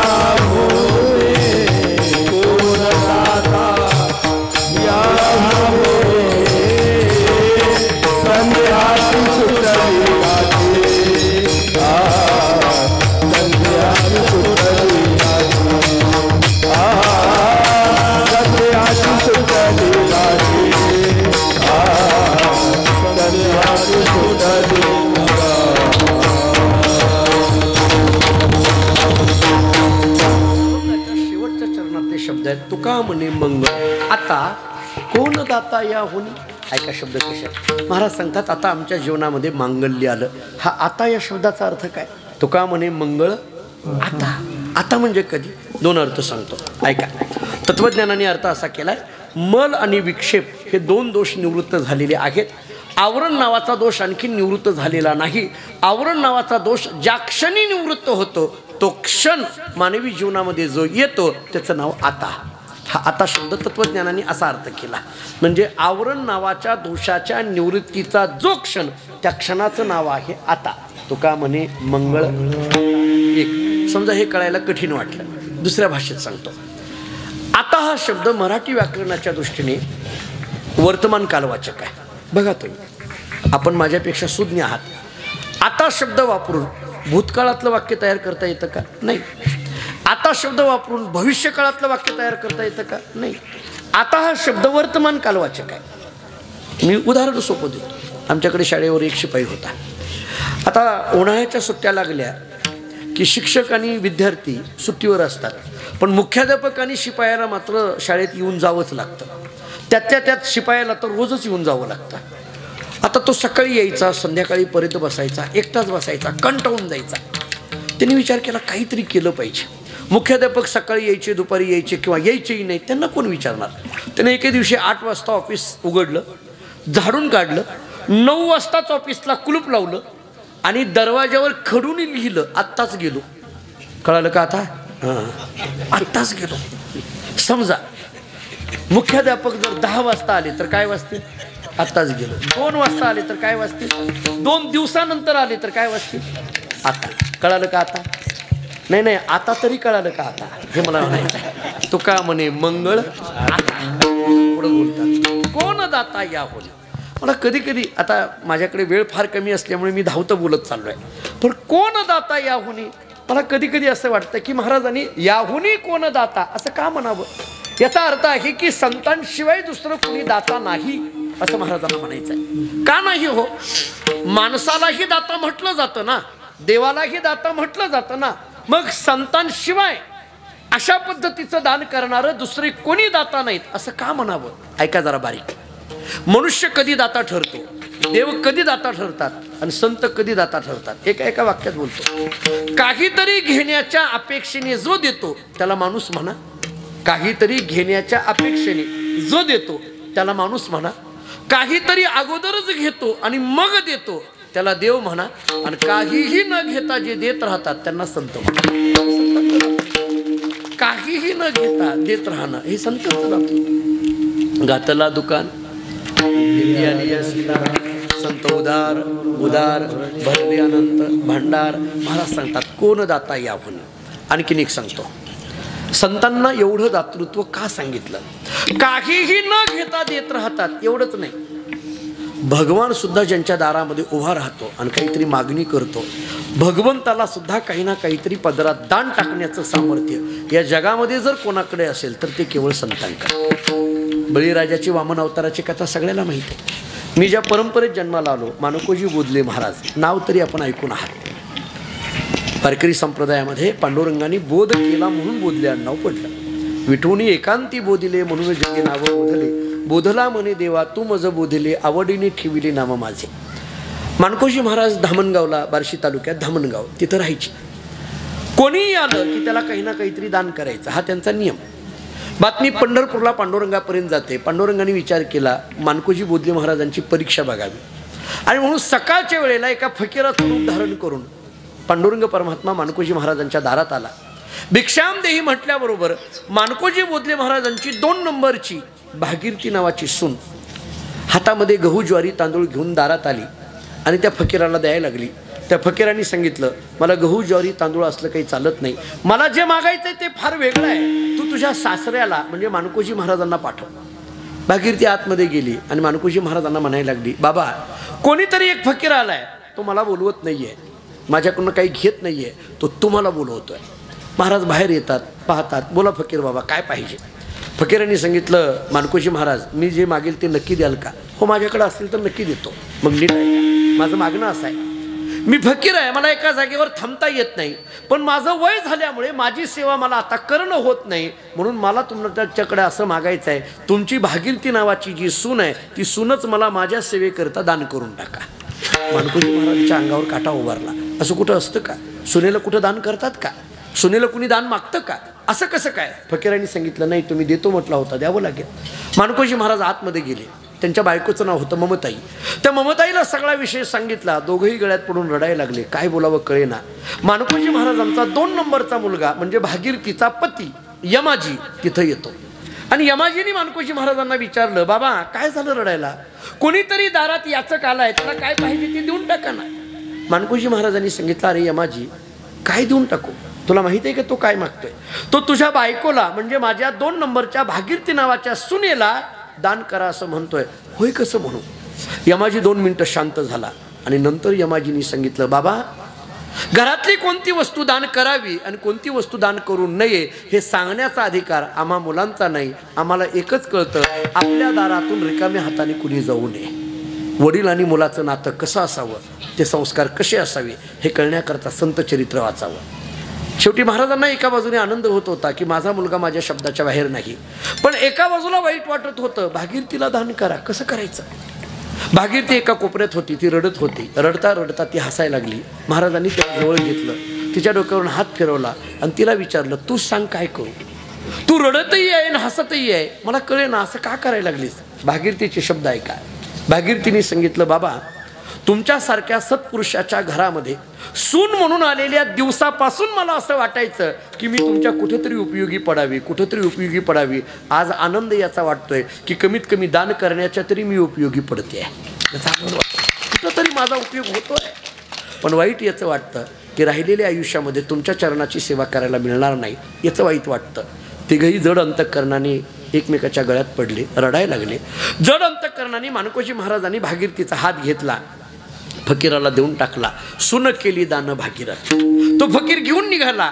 धामणगावातल्या सगळ्या माता भगिनी एकत्रित झाल्या. त्या फकीर बाबाला म्हणायला लागल्या फकीर बाबा तू काही घेऊन जा पण भागीरथीला घेऊन जाऊ नको. तो फकीर कोणाचा ऐकत नव्हता. शेवटी काही बाया समोर आल्या आणि त्यांना सांगितलं फकीर बाबा कमीत कमी या भागीरथीची खंडानारांनी ओठी तरी भरू दे.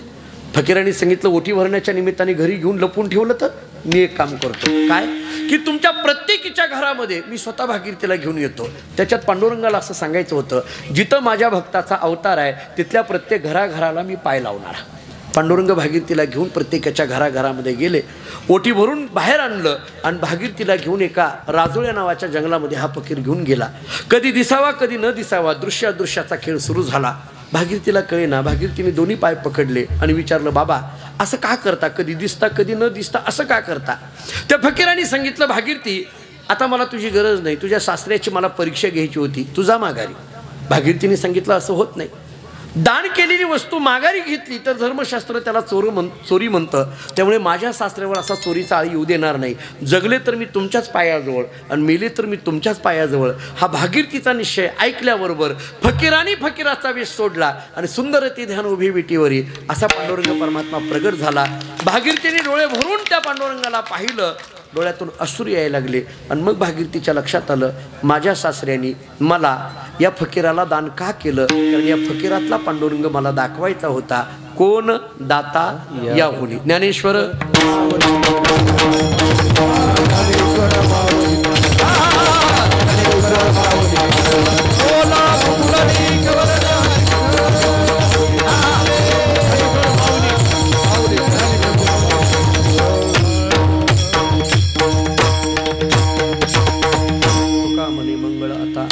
दाता या होनी संदेहाची सुटली गाठी झालो पोटी शीतळ असो.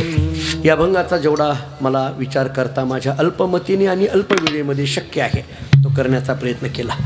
पाटोद्या नगरीमध्ये विठ्ठलगडाच्या या अधिष्ठानापुढे हा उत्सव या ठिकाणी संपन्न होतो आहे.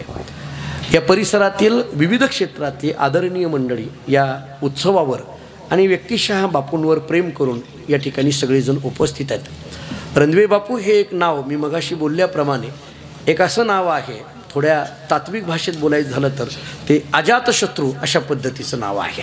म्हणजे त्यांच्या अंतःकरणामध्ये कोणाबद्दलही द्वेषच नाही. मला तर असं वाटतं की सगळे आपलेच आहेत या भावनेमध्ये बापूंचा सगळा प्रवास असतो. मग आध्यात्मिक क्षेत्रातली मंडळी असतील, सामाजिक क्षेत्रातली मंडळी असतील, राजकीय क्षेत्रातली मंडळी असतील, शैक्षणिक क्षेत्रातली मंडळी असतील आणि म्हणून आपलीच जमीन विठ्ठलगडाच्या निमित्ताने उभा करावी आणि त्या विठ्ठलगडाच्या अधिष्ठानापुढे आपणच हा मोठ्या पद्धतीनं उत्सव चालवावा अशी भावना त्यांच्या मनामध्ये जी येते आहे. खरं तर त्या भावनेला ज्ञानोबाराय तुकोबारायांचे आणि समस्त साधू संतांचे आशीर्वाद अखंड पद्धतीने लाभावे. आम्ही जे लहानपणापासून बापूंना पाहत आलो त्यांच्याकडून हे महत् कार्य या पद्धतीने घडतं आहे. काही कार्य अशी असतात की ती प्रेरणेची असतात. मला असं वाटतं की या पाटोद्यामधला हा विठ्ठलगड म्हणजे हा प्रेरणेचा गड आहे असं म्हणायला हरकत नाही. अनेकांना प्रेरणा मिळेल अशा पद्धतीचा हा गड आहे आणि म्हणून त्यांच्याकडे बघत असताना कोणाही जीवाचा न घडो मत सर्वर्म सर्वेश्वर पूजनाचे. शेक्सपियरचं एक वाक्य आहे, मला थोडं अवांतर वाचनाची सवय असल्यामुळे शेक्सपियरचं एक वाक्य फार छान आहे. शेक्सपियर एके ठिकाणी असं म्हणतो, तेही राजा आहेत मीही राजा आहे, तेही राजे आहेत मीही राजा आहे, त्यांच्याही डोक्यावर मुकुट आहे माझ्याही डोक्यावर मुकुट आहे, त्यांच्या डोक्यावरचा मुकुट हा सोने चांदी हिऱ्यांचा आहे, माझ्या डोक्यावरचा मुकुट हा सुख समाधान शांतीचा आहे. तेही राजे आहेत मीही राजे आहे, त्यांच्याही डोक्यावर मुकुट आहे माझ्याही डोक्यावर मुकुट आहे, त्यांच्या डोक्यावरचा मुकुट हा सोने चांदी हिऱ्याचा आहे, माझ्या डोक्यावरचा मुकुट हा सुख समाधान शांतीचा आहे. पुढलं वाक्य ऐका, त्यांना शत्रू आहेत म्हणून त्यांचा पराजय आहे, मला शत्रूच नाहीत माझाच विजय आहे, माझाच विजय आहे. ही स्थिती येणं फार आवश्यक असते. हे मानसिक स्थिती येणं, ही मानसिक स्थिती कुठंतरी प्रपंचावर विजय मिळवणारी स्थिती असते आणि त्या स्थितीपर्यंत बापूंचा हा सगळा प्रवास आहे. प्रपंचामध्ये राहून सुद्धा निरपेक्ष बुद्धीने परमार्थ करणं आणि या पद्धतीने खरं तर शेती क्षेत्रातलं त्यांना ज्ञान चांगलं आहे. काही काळ नोकरीच्या क्षेत्रामध्ये त्यांनी काम चांगलं केलेलं आहे. कापड दुकानदारीच्या माध्यमातून व्यापारी क्षेत्रामध्ये त्यांचं काम चांगलं आहे आणि इतकं सगळं सांभाळून पारमार्थिक क्षेत्रामध्ये सुद्धा एक अत्यंत उत्तुंग अशा पद्धतीचं कार्य त्यांच्याकडून घडलं आणि म्हणून त्यांच्या या सगळ्या कार्याला नमस्कार करतो. बोधले महाराजांच्या परंपरेवर त्यांची असणारी जी निष्ठा आहे, खरं तर एखाद्या परंपरा मोठ्या होतात त्या निष्ठेनेच मोठ्या होत असतात. म्हणून त्या निष्ठा सांभाळण्याची जबाबदारी आम्ही परंपरा सांभाळणाऱ्या आम्हासुद्धा व्यक्तींना मिळावी किंवा ती जबाबदारी आमच्याकडे यावी अशाच भावना या निमित्ताने व्यक्त करतो. पुनश्च एकदा ही सेवा ज्ञानोबा तुकोबारांच्या चरणी मी ज्या परंपरेत जन्माला आलो त्या मानकोजी बोधले महाराजांच्या चरणी आणि या विठ्ठलगडाच्या चरणी ही सेवा समर्पित करू. याच ठिकाणी थांबू. विठ्ठल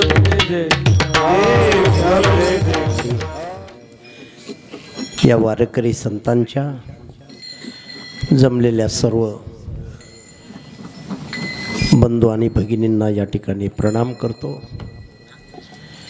आत्ताच आपण सर्वांनी महाराष्ट्रातील बोधले घराण्यातील थोर विभूती आदरणीय ॲडव्होकेट श्रीमान हरिभक्तपरायण जयवंत महाराज बोधले पंढरपूरकर यांचं सुश्राव्य असं चिंतन झालेलं आहे. टाळ्याच्या गजरात आपण सर्वजण त्यांचं स्वागत. महाराज यांनी वकिलीची डिग्री घेतलेली, पण ते कोर्टातील वकील न होता देवाचे वकील झाले. किती मोठं कार्य आहे. सगळ्या महाराष्ट्रामध्ये महाराष्ट्राच्या बाहेर त्यांचं कार्य आहे. पंढरपूरला त्यांचं वास्तव्य आहे. वेदांताचे गाडे अभ्यासक आहे. 350 वर्षापासून हे बोधले घराणं आत्तापर्यंत आदरणीय वंदनीय पूजनीय प्रकाश बोधले महाराज असतील, यांचे वडील दादा असतील, आदरणीय वंदनीय पूजनीय ॲडव्होकेट जयवंत महाराज बोधले असतील, 350 वर्षापासून आत्तापर्यंत ज्ञानदानाचं कार्य महाराष्ट्रभर हे बोधले घराणं करत आलं आहे. यांचं तसं मूळ आडनाव जगताप, सासवड हे मूळ त्यांचं. पण आरतीमध्ये सांगितलंय, महाराजांनी बोलता बोलता सांगितलं, बोधाने तृप्त झाले म्हणून नाम बोधले. आत्मबोध झाला, आत्मसाक्षात्कार झाला स्वतः पांडुरंगाकडून आणि म्हणून त्यांना बोधले हे नाव पडलेले. आपण भाग्यवान आहेत. अशा विभूतीचं आजही आपलं दर्शन झालं. काल रामभाऊ महाराज राऊत बाबा होते, त्यांचंही दर्शन झालं. बडगे बापू, या ठिकाणी मी कीर्तनकार नाही आणले, संत आणलेत. सगळेच कीर्तनकार काय संत नसतात आणि सगळे संत सुद्धा काय कीर्तन करत नसतात. पण मी दोन्ही गोष्टी जिथं ते आणलेत, जिथं संतत्व आहे आणि उत्कृष्ट विचार आहे. असो काय अभंगोड घेतला, धन्य काळ संत भेटी पायी मिठी पडली तो, संदेहाच्या सुटल्या गाठी झालो पोटी शीतळ. खरं सांगू, महाराजांनी तर त्या गाठीवर खूप चिंतन मांडलं. मी कीर्तनकार आहे, देवाच्या प्राप्तीसाठी हा परमार्थ नाहीच आहे, देव प्राप्तच आहे. प्राप्ताची काय प्राप्ती करता, तो आहेच आहे. तो परमात्मा आत्म्याच्या रूपाने सच्चिदानंद, तो आनंद इथं आहेच आहे, ते सामर्थ्य इथं आहेच आहे. मग त्याची अनुभूती का येत नाही, आपण आनंद बाहेर का शोधतोय. महाराजांनी त्याच्यावर गोड चिंतन. तर अंतकरणामध्ये गाठी आहेत आपल्या, काम आहे, क्रोध आहे, लोभ आहे, मोह आहे, मत्सर आहे, अहंकार आहे, ईर्ष्या आहे, द्वेष आहे, कपट आहे, घृणा आहे, मल विक्षेप अज्ञानाचं आवरण, आणि ह्या गाठी आहेत. आणि गाठ या पा सूर्यावर ढग आलं, सूर्याचं तेज कमी होतं, झाकला जातो सूर्य. वारा त्या ढगाला हलवतो, पुन्हा तेज निर्माण होतं, पुन्हा तो प्रकाश बाहेर पडतो. तसं आपल्या अंतकरणामध्ये ते सामर्थ्य असताना, आनंद असताना आनंदाची अनुभूती का येत नाही, जीवाला दुःखाची अनुभूती येते का, तर ह्या दोषाने आपलं तो आनंदाचा खजिना झाकून टाकलाय. आणि हे दोष हटवण्यासाठी फक्त परमार्थ आहे, या गाठी काढण्यासाठी परमार्थ आहे. देवाच्या प्राप्तीसाठी नाही, तो आनंद प्राप्तच आहे. मी महाराजाचं सांगतोय सोपं थोडं. गाठी, कासरा असतो, कासरा जनावराचा, त्या कासऱ्याला जर अनेक गाठी दिल्या, डाकेना ना खूप गाठी दिल्या त्या कासऱ्याला, कासरा असा आकूड होतो. जनावराला बांधायचा कासरा किंवा काहणी घ्या, काणी इतकी लांब असताना तिला जर खूप गाठी मारल्या काणी अशी एवढीशीच होते. का कुठं झाली? गाठी मारल्यामुळं.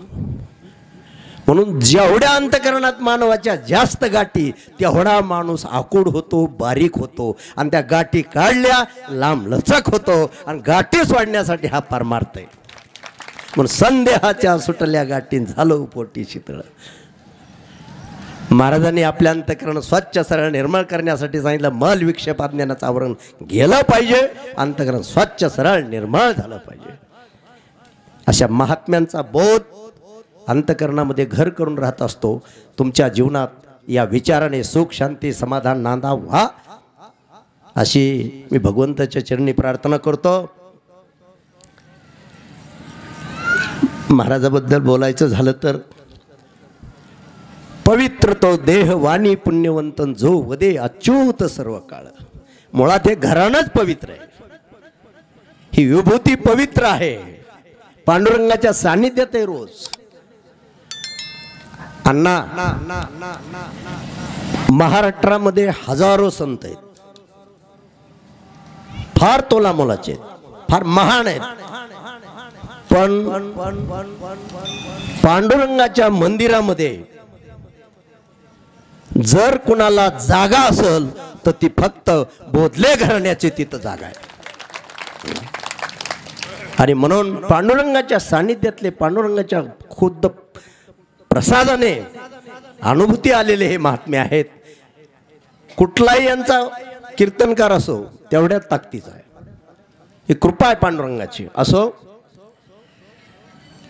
अहो गुळा साखरे मालियाचे हे बांधे तरी एकाची रसाचे परी स्वाद गोडीचे आनंद जैसे. मी तुमचे 5 मिनिटं घेतोय बांधवांनो. उद्या काय तुम्हाला मी बोलवणार नाही. उद्याच फक्त सकाळी काला झाला. जागण्याचं उद्या काही कारण नाही. आज जागर संपला. आज जागं व्हायचं. शेवटी पोटभर भोजन करायचंय, प्रसाद घ्यायचा आहे आणि मगच जायचंय. मी तुम्हाला सर्वांना जीव घातल्याशिवाय जाऊ देणार नाही. अण्णा असतील, डाकेनाना असतील, ॲडव्होकेट सुरेश हत्तेसाहेब असतील किंवा महाराज असतील, 2-2 घास प्रत्येकाला, लाखेसाहेब असतील. या ठिकाणी सांगतो बांधवांनो, ऊसापासूनच रस तयार होतोय, ऊसापासूनच पाक तयार होतो, ऊसापासूनच गूळ तयार होतो, ऊसापासूनच साखर तयार होते, ऊसापासूनच खडी साखर तयार होते. पण प्रत्येकाची चव भिन्न असते. डाकेना ना बरोबर आहे. कुणी जर समजा पाक मागितला, गूळ आणून दिला तर म्हणते अरे तुला पाक मागितला आहे. कुणी रस मागितला, साखर दिली, नाही चालत. सगळे पदार्थ गोडच आहेत, प्रत्येकाची चव भिन्न आहे. तसे सगळेच कीर्तन गोड असतात. पण तुम्हाला सांगू, रस 2 तासाच्या पुढं टिकत नाही, खराब होतो, आंबट होतो. पाक सुद्धा 6 महिन्याच्या पुढं खराब होतो, तोही खाण्यालायक राहत नाही. गूळ सुद्धा 1 पावसाळा खाल्ला खराब होतो. पण साखर नावाची गोष्ट आहे, ती मात्र 5-5 वर्ष टिकते. तसं साखरेसारखं कीर्तन, गोड कीर्तन, जागरचं कीर्तन, अत्यंत गोड कीर्तन जर झालं असेल तर ते आमच्या या विभूतीचं झालं. ॲडव्होकेट जयवंत महाराज बोधले साखरेसारखं गोड आपल्याला या ठिकाणी त्यांनी तृप्त केलेलं आहे. बांधवांनो, तुम्ही सुद्धा भाग्यवान आहात, तुम्ही सुद्धा पुण्यवान आहात. अरे कुणाला हे कीर्तन ऐकायला भेटतात? पुण्यवान माणसंच कीर्तनाला येतात. ध्यानात ठेवा. हो, बहुत सुकृताची जोडी म्हणून विठ्ठलावडी. हो, अनंत जन्माचं आपलं पुण्य, या जन्मातलं काही पुण्य. आणि म्हणून या ठिकाणी माणसं येतात. तुम्ही बांधवांनो भाग्यवान आहेत. आणि तुम्हाला सांगू, हा गड माझा नाही, आपल्या सर्वांचा गड आहे. मी 18 पगड जातीवर प्रेम करणारा माणूस आहे. हो, मी जातीपातीच्या पलीकडे गेलेलं माझं जीवन आहे. मी माणूस एक जात मानतो आणि माणूस की हा धर्म मानतो. यारे यारे लहान थोर याती भलती नारी नर. या सगळेजण तुमच्या जीवनात सुख शांती समाधान नांदा व्हा म्हणून तुम्ही परमार्थ करावा. तुम्हाला सद्विचार ऐकायला भेटावा म्हणून हे अधिष्ठान तयार केले. मला इथं काहीही मिळवायचं नाही, ध्यानात ठेवा. फक्त तुमच्या जीवनात सुख शांती समाधान नांदावा, तुम्ही चांगला विचार ऐकून जागं व्हावा, एवढीच माझी अपेक्षा. प्रणाम करतो तुम्हा सर्वांना.